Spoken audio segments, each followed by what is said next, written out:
The Secret Love Magician. A few days ago, I was waiting in line at the supermarket. The lady 2 people up had an item that didn't have a price.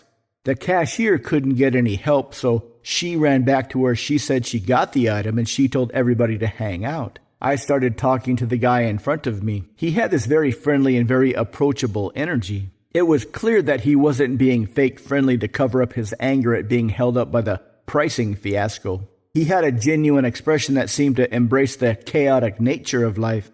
While I was admiring the apparent outer display of his inner frame, he turned to me and smiled.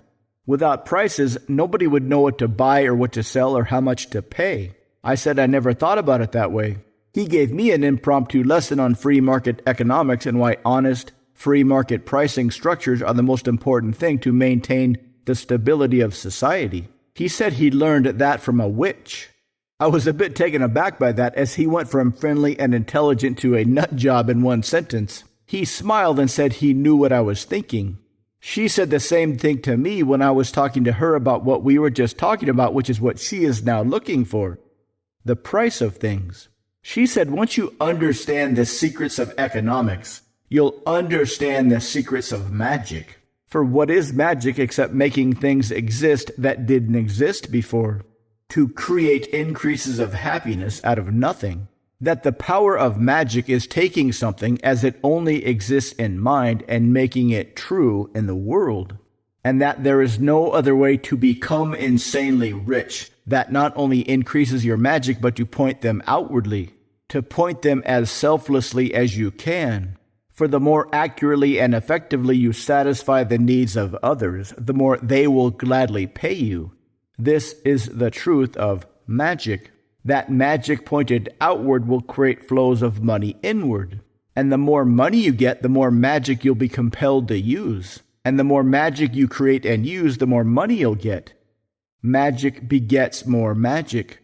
Money begets more money. But an even deeper form of magic is love. Love feels like magic, as if it's a free gift from God.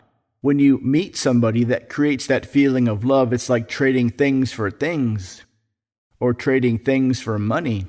But with love, you are trading behaviors for behaviors. When you create happy feelings in others by your natural behaviors, they will feel really good. And when they feel really good, they will behave toward you in a way that will make you feel really good.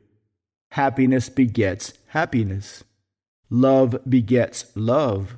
She said that love cannot be created and it cannot be destroyed. It can only be found and it can only be forgotten. To find true love, you must be open and you must trust yourself. You can certainly speak to others in a way that will create happiness. You can certainly use your language to elicit good feelings. But true love can only come from reciprocal self-fulfilling loops of bliss. You can prime the pump using your language and behaviors and skills, and you give them the best opportunity to reciprocate. But just like a seed will not grow in the right soil, happiness created in others will not turn into love unless they have a fertile imagination, unless you and they have a fertile enough soul. This is how life is self-sustaining. This is how love is self-sustaining. That which grows returns itself to the fertile soil. This is the secret of magic, she said. To be open to magic, to see magic, to sustain magic, and appreciate magic. I started thinking about that, and the more I thought about that, the more I thought about it. Next, I knew I was paying for my jar of peanut butter, and the wise money man that had been in front of me was nowhere to be found. I'm not even sure if this really happened or if I only imagined this. But if I did imagine this, where did all these ideas come from? Wherever they came from, now they're in your brain, hopefully to sprout and to grow.